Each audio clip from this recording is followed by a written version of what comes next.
Welcome to the Learning Pines YouTube. We hope this video helps. You start by confirming prerequisites: an account, a clear outline, and images.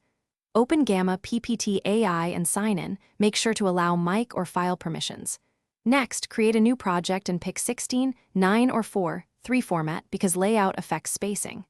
Once done, paste your one-line title and 5, 10-slide headings into the outline field. This seeds structure.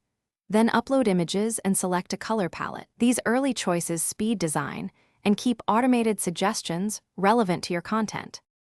You now refine the AI draft, review generated text for accuracy, and adjust tone to match your audience. Use layout swaps to change headings, move images, and resize text boxes. This keeps hierarchy clear. Make sure to align elements with the spacing grid and apply consistent fonts for readability. If you have data, insert charts or tables and adjust labels. Visuals should explain numbers at a glance.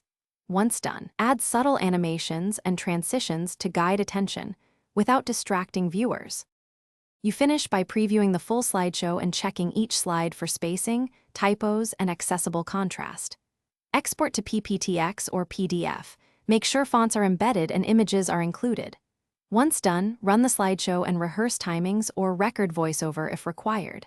If export or preview fails, clear the app cache, reduce large image sizes, and update the app, then retry export.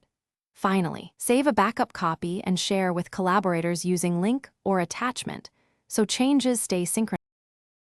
Thanks for watching. Consider subscribing if we helped you.